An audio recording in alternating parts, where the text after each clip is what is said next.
What is Shadowverse, you ask yourself after having read the title? Allow me to tell you.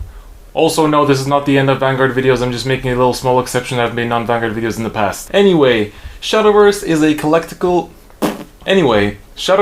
collectible card game, which is only online and on mobile for now, created by Games, who are very known for some of their other games they've made, such as Rage of Bahamut and especially Grand Blue Fantasy, which I'm sure a lot of you will know, not to be mistaken with the Grand Blue Clan in Vanguard. And if you've ever played Hearthstone in your life, and yes, I do have to make the comparison, if you've ever played Hearthstone in your life, this game will be very, very similar. There are a lot of mechanics which are quite similar. For example, the fact that you have mana, which accumulates 1 per turn, and they're called play points in this game, so they accumulate every turn. You start from 1, you go up to 10, just like in Hearthstone. Each of your units that you put into play has a cost, attack, and health. And normally the units that you play, which are called followers, they cannot attack on the turn that they are played, but there is the storm mechanic, much like the charge mechanic in Hearthstone, which allows them to attack immediately. Next up, there is ward, which is similar to taunt. There's ambush, which is similar to stealth. There's bane, which is, there's no official term in Hearthstone for that, but many players refer to as poison. There's fanfare, which is an effect that activates when a card is put into play, much like battle cry in Hearthstone. And there's last words, which is the Shadowverse version of death rattle. And there's also, but that's like pretty much the only stuff that is similar to Hearthstone. Everything else about this game is quite different. To begin with the differences, when you start the game, when you start any match between yourself and another player or a computer player, you both have 20 life, and each player starts with 3 cards in hand, no matter if they went first or second. A deck is composed of 40 different cards, much like in Yu-Gi-Oh, for example, and the field is limited to 5 spaces, again, much like Yu-Gi-Oh. And you have 3 types of cards. One is followers, which are basically your minions, your units, the ones that attack, that do most of the job during the battles. Next up, you have spells, which are pretty self-explanatory. You activate them and they immediately go to your graveyard. And then you have amulets, which are kind of like set spells. You play them, they take up one of your 5 slots, and they have some effect, much like a spell, but they either stay on the field permanently until they're removed by a removal spell or something like that, but some have a countdown. So let's say if it has a countdown of 4, then it will go away after 4 turns into the graveyard. And in order to win the game, your opponent either must run out of life, so they go from 20 to 0, or they run out of cards in their deck, in which case they deck out and lose when they're supposed to draw the final card. One of the most unique mechanics of Shadowverse, however, is the evolve mechanic. The evolve mechanic allows you to select one of your followers in play, whether they were played a separate turn or the current turn, and you can select it and evolve it, and usually this will buff the stats of the unit, either by +1/+1, by +2/+2, or by +0/+0, and a lot of cards have effects, well, not a lot, but some cards have effects which take place when they are evolved. So, and normally, because as I mentioned before, when you play a unit, it cannot attack immediately, but when you play a unit and evolve it, it can attack an opposing follower, but it cannot attack the opposing player. Now, the most unique part of Shadowverse, and one of the most important parts, is the different crafts or classes. There are a total of 7 of them, and I'll quickly go over a quick introduction of each. The first of which is Forest Craft. This craft focuses on swarming the field, so the 5 spaces of your field, and also generates these tokens, which are fairies. So they're these fairy tokens, and you can either use them to continue swarming the field, and there is one legendary card which turns the 1/1 fairies into spells which deal damage. And Forestcraft also does a lot of bouncing, either your own field or the opponent's field. And also the most important part of Forestcraft is that it has a lot of effects which state, if you've played 2 cards this turn or 3 cards this turn, do this effect. So for example, if you play 3 cards this turn, draw an additional card at the end of your turn. This kind of thing. So that's Forestcraft. And it's much more of a nature-based class. So if you're into the natures and fairies and all these themes, then this might be the craft for you. Next up is Swordcraft. So Swordcraft is much like a Royal Paladin / General Paladin in Hearthstone theme. So it has a lot of storm cards. So if you remember what storm is, it's when a card is placed when a follower is placed onto the battlefield, they can attack immediately. And as well, they have a lot of advantage generating followers. For example, when it comes into play, it's basically superior calls, summons, another 1/1 or a 1/2 follower, they also do a lot of buffing of your own field, so adding attack power and health to your own followers. So it's very much like Royal Paladin and Vanguard. The third class is Runecraft, which is the mage class in the game. It focuses a lot on spells, obviously, and the spell boost ability. Now what spell boost is when you have a card in hand and it has a spell boost ability. For example, it's a 5-cost card and its spell boost says that each time you cast another spell, the cost of the card decreases. So for now it's a 5 cost, so now let's say we cast one other spell, something else, then the cost of that card will decrease by 1. So,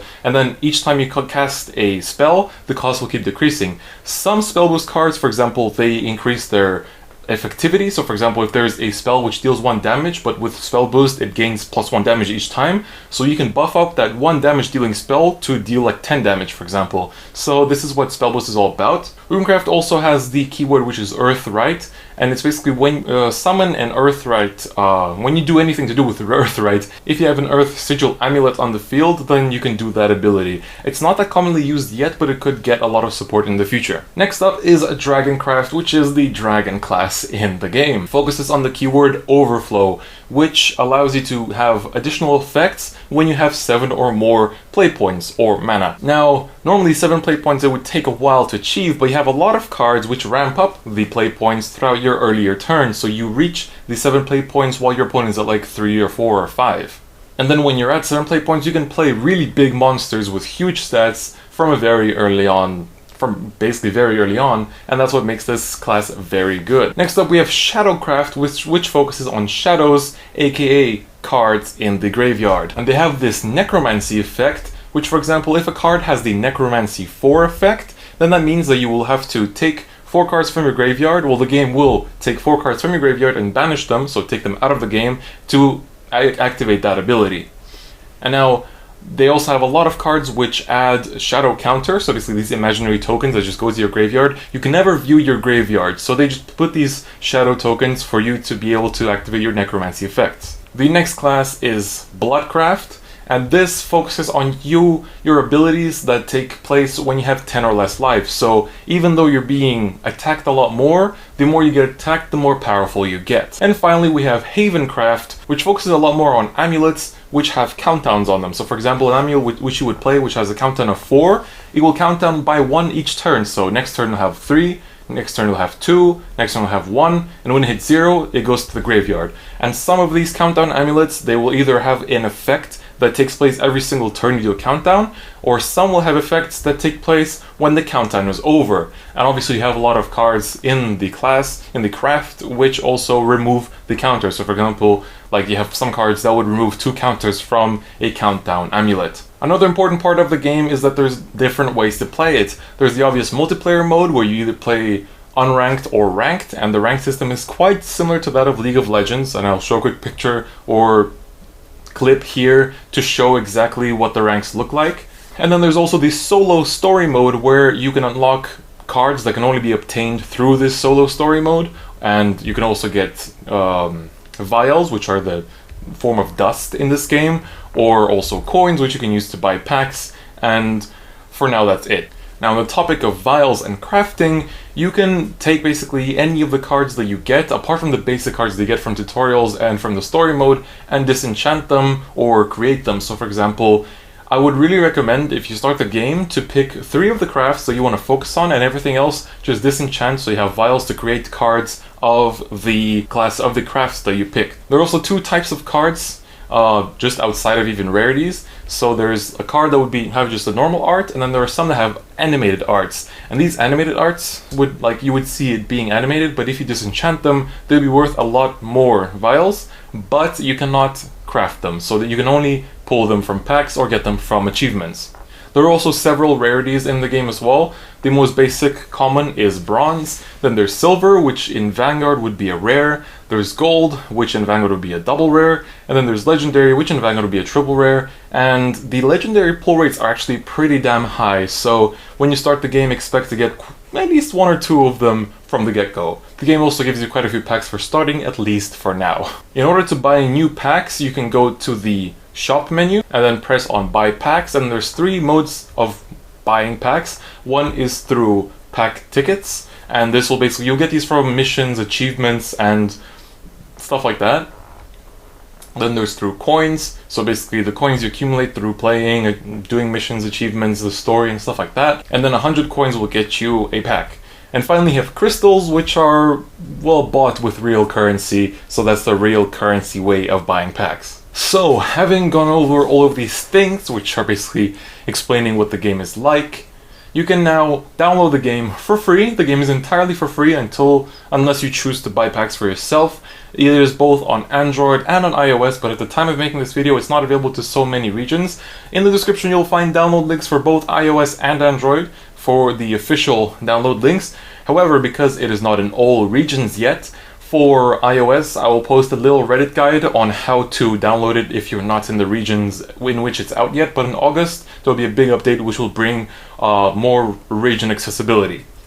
And also, I will post, well, it's not really a guide, but if you can get QApp on your Android phone, which I will also post the download link in the description, you can go to QApp and then download Shadowverse, but make sure it's with the guy, not with the girl, because the one with the girl is the Japanese version of Shadowverse. But if you search for Shadowverse and you download the one where the icon is the guy, that's the English version. So that's the way to get it outside of the regions that are specified for now. There is a Steam version that is green-lit for the game, so hopefully the game will come to PC fairly soon, but for now, if you want to play on PC, there are some Android emulators like BlueStacks, which you can run the game on and play it on your PC. And finally, the game only came out on June 17th, which was very recent, so I do recommend getting into it, you know, as soon as you can, because the earlier you are, the faster you get stuff, and then you're up to date for a long time. But there will be a very big update in August, which will include many things like card sleeves, new heroes for each craft, and as well as the arena mode, which you'll be familiar with from Hearthstone.